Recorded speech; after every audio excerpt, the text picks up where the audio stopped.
Hey guys, welcome back to the channel. I've got a very special guest today, and this is Cheryl, my much better half, and she's actually the inspiration for me making this whole channel. Cheryl, what's a piece of investment advice that stuck with you that you believe in that you'd like to share with the channel? You have to spend less than you make. You can't invest if you don't have money to invest with. It doesn't even necessarily matter how much money you make, but it's how much you can actually save and invest. Yep. It's not about how much you make, it's about how much you keep. Yep, how much you keep, yeah. Good one. Love that. What else you got? I don't think I can take credit for it. I've heard it somewhere, I don't remember where, but you have to practice being the person you want to be. You don't just wake up one day and you're an athlete. You have to practice at that. You don't just wake up one day and you're a millionaire, unless you inherited it. You have to practice at that too. You don't wake up one day and you just say, I want to be that skinny person. You have to practice that every single day. Baby steps. Baby steps, yeah. Real estate investing, which I show on the channel, is not a get-rich thing. It's a get-rich slowly thing, or not even a get-rich at all. It's a way to build wealth so that you can retire with your family, not have to work in case something happens to you. But it's certainly not a get-rich-quick thing, at least from my perspective when I'm trying to show you on the channel. And, my favorite investment vehicle is obviously real estate, but I also do invest in the stock market, and so does Cheryl. Find an investment vehicle that you like, or actually diversify in several of them. We do that with a couple of businesses, as well as real estate and stocks. So, you got another one? That was one of the ones I was going to say is you need to diversify. We do have real estate, you've invested in other businesses, and stocks, of course. Build your portfolio, and that sounds scary to some people because they're like, what's a portfolio? But really it's just different streams that are going to be income eventually that you're investing in now. On the channel, when I talk about my portfolio, actually Cheryl and I are partners on a few of the properties, on the commercial property, on a residence, and another rental property, or soon to be rental property. Yes. Hey guys, this is John, and I want to ask John what his favorite business book is, or investment book. So hey everybody, my favorite all-time investment book is the original Rich Dad Poor Dad by Robert Kiyosaki. The thing that stood out to me the most in that book was how he sold the Xerox machines, he saved his money, he tried to live debt-free, and then from that, he was able to amass his millions by buying real estate. If you want to invest, you got to have something to invest. In order to have something, you got to save up for it. You do, so you got to spend less than you make. You got to spend less than you make. Robert talked about his wife wanted a new Mercedes-Benz. And instead of them going out spending $50,000, $60,000 and going in debt for it, which they could have afforded it, they decided to save their money, get some real estate going, and then when they were able to pay cash for that Mercedes, they bought it. And it meant so much more to them. All right, John, so I got another one for you. All right. What's your favorite asset class for investing? Well, Jeremy, right now everybody is feeling the effects of inflation.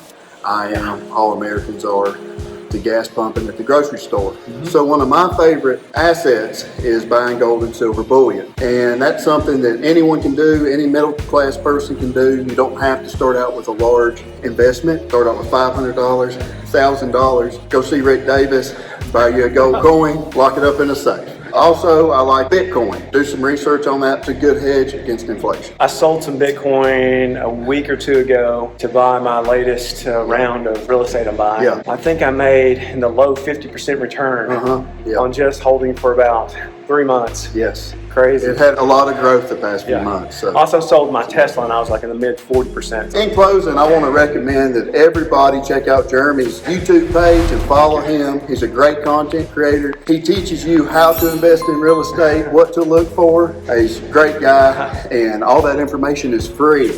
So you don't have to go out and buy a book. I highly recommend that. Thank you, John. You're too kind.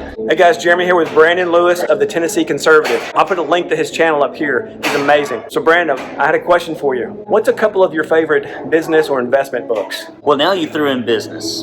So when you throw in business, it's completely different. And from an investment standpoint, I'm a big fan of the Bible. There's lots of information in Proverbs about what you should do with your work ethic, how you should spend your money, what you should do with it after you've earned it for fulfillment, and finally, keeping out of other people's business and minding your own. Dave Ramsey, great information that is Christian-based, but also has gotten me pretty far ahead. And then finally, just business books in general. I very often recommend a book by Dan Kennedy called Direct Response Marketing for Non-Direct Response Marketers. That's a mouthful.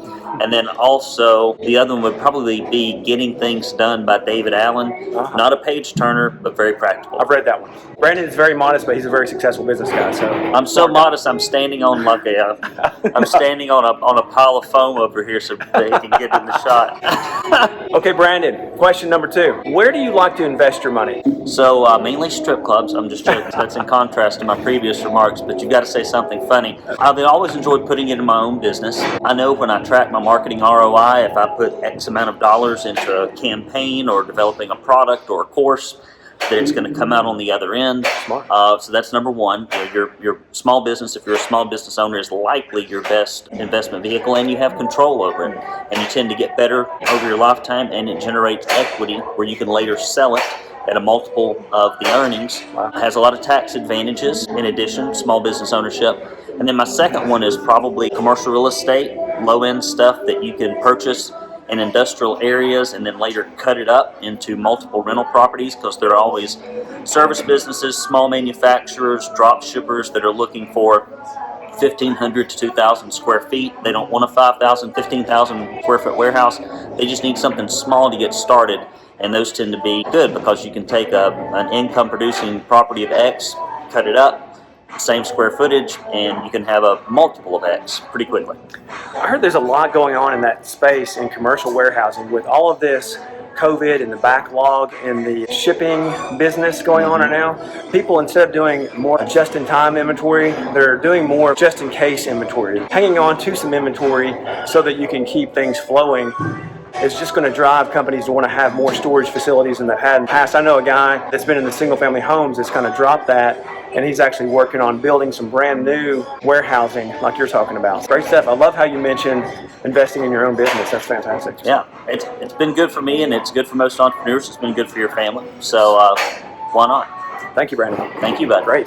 Jeff is a real estate investor, and how many properties do you have? 4. Did you do any of these on purpose, or were all of them on accident? I know you guys used to live in a couple of them, and then you turned them into rentals. First one was an accident, then from there on we've intended to invest. So the first one was an accident, so you used to live in it, and then you ended up renting it to a family member? Bought a house, moved out of it. It was a duplex. I just moved into half of it to have a place to live, had the other half rented. Then I found a house, moved into the house, rented the other half the duplex, and then that's where it started from there. So then you ended up buying, I know you just recently bought one. Right. And it was definitely a rental property that you bought on purpose. Correct. Well, just a family member that had passed away. An opportunity was there to buy a property at a good price in a good area, less than 10 minutes from downtown Chattanooga, an opportunity to make some money. Cool. What's your favorite thing about being a landlord? I like people giving me money every month. I love the first week of the month. I get texts and dings and things like that. That is encouraging to collect that, as long as you receive your money, obviously. It's like when you get your paycheck at work. You say, okay, everything I did is worth it. So first of the month, you start seeing the money coming in. You realize the late night calls or whatever little inconveniences you might have had that month or the month before. That's what makes it worth it. Cool, totally agree. What's a piece of investment advice you could give to the channel and share with people? Something that stuck with you, something that means a lot to you, something you'd like to tell, say, maybe newbie investors. That would be whether it's real estate or whether it's just your regular paycheck.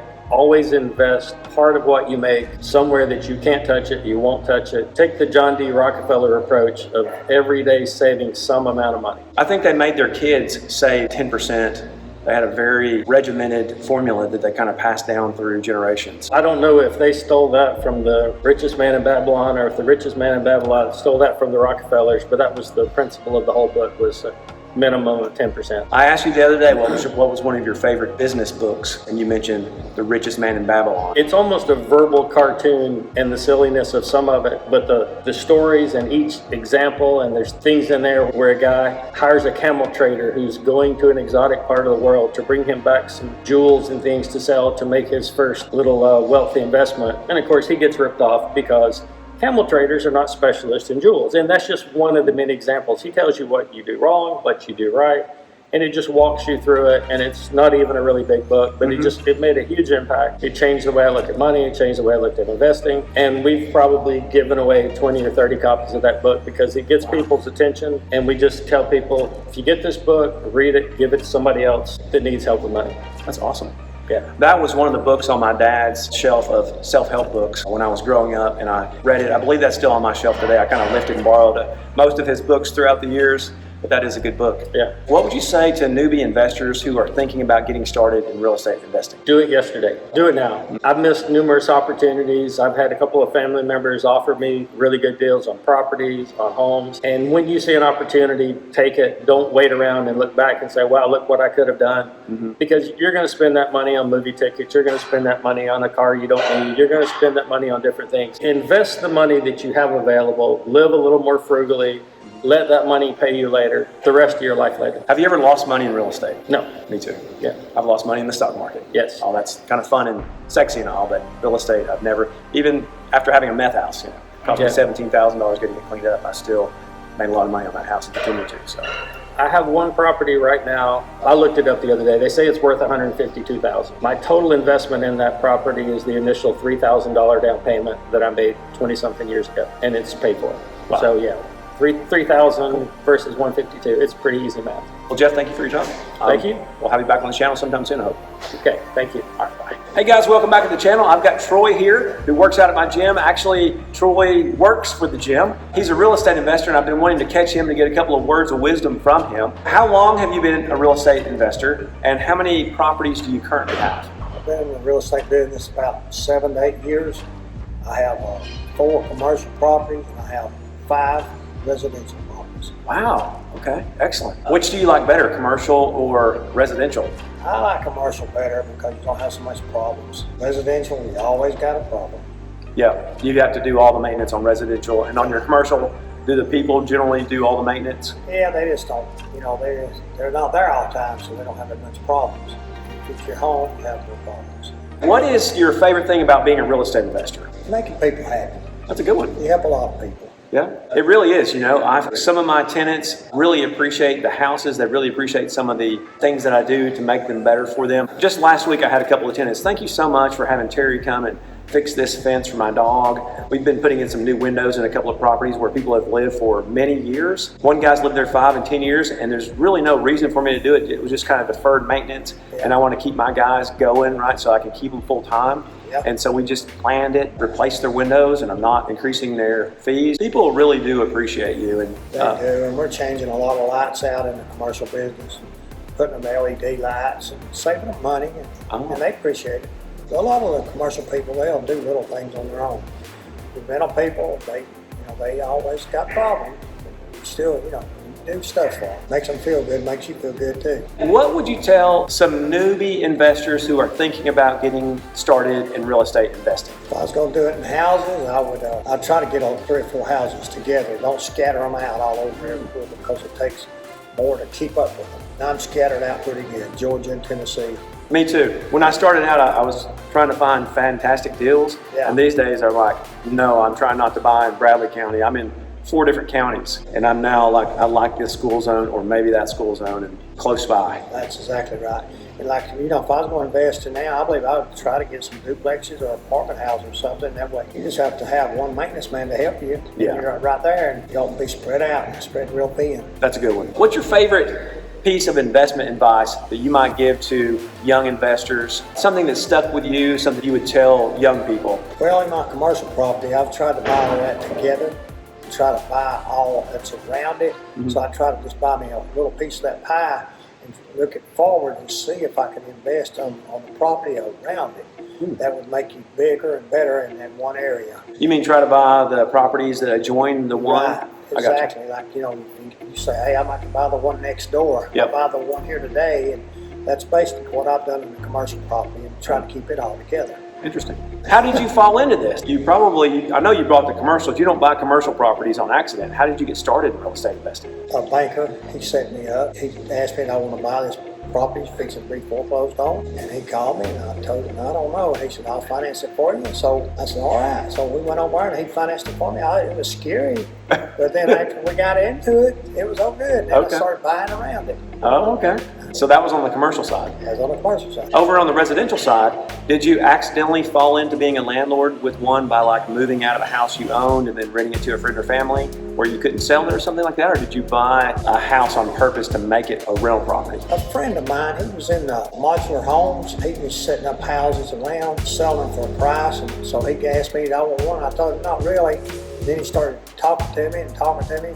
So I said, "Well," he said, "Well, just buy one from me." And then I ended up buying two from him. You know, he gave me a better deal if he bought two of them that scattered out. But Okay. again, you know, but they're modular homes, but they're really neat. Okay. They set them up. So it's not quite a mobile home. It's real sheetrock and wood and that sort of thing with the foundation. Shingles and everything. Okay. When they go out, they block it up.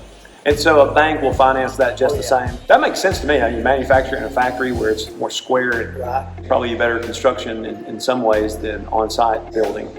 Yeah, I have two of those, and they're, you know, yeah, they're good. They gave me less trouble than anything. Well, Troy, thank you for your time. I've been wanting to do a little snippet like this. I really appreciate you being on the channel, and I'm sure I'm going to come to you with some other questions for other videos in the future. All right, thank you. Thank you. Thanks for watching. Don't forget to smash the like button if you like this video, and be sure to subscribe. Thank you so much, and I hope you have a great week.